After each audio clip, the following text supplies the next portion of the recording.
ng bayan, maasahan anumang panahon. Magandang oras po sa ating lahat. Narito ng update sa lagay ng panahon ngayon at sa susunod na 24 oras.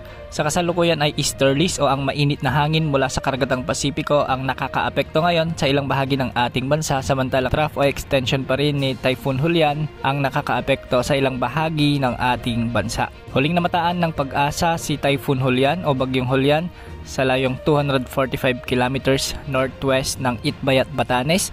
Taglay pa rin ang lakas ng hangin na umaabot sa 120 km per hour malapit sa gitna at pagbugso namang umaabot sa 200 km per hour. Mabagal itong kumikilos sa direksyong northeast sa bilis na 10 km per hour. Kanina nga ay naglandfall na ito sa bahagi ng southern Taiwan at sa mga susunod na araw ay unti-unti na itong hihina dahil sa mga kabundukan nitong madadaanan. Ngayon nga asahan pa rin ang maulap na kalangitan na may mga kalat-kalat na pagulan at pagkilap-pagkulog sa bahagi ng Batanes at Babuyan Islands. Dulot pa rin ito ni Typhoon Julian. Posible ang mga pagbaha at pagguho ng lupa lalo na kung minsan ay may malalakas na pag-ulan. Samantala magiging maulap hanggang sa may mga kalat-kalat na pag-ulan din at pagkidlat-pagkulog ang inaasahan sa bahagi ng Ilocos Region, Apayao, Abra, Kalinga at mainland Cagayan. Dulot pa rin ito ng trough o extension ni Typhoon Julian.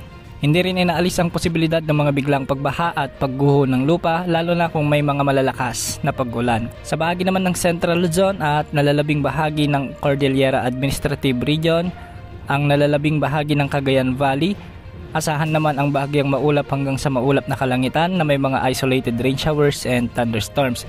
Ito naman ay dulot ng mga localized thunderstorms.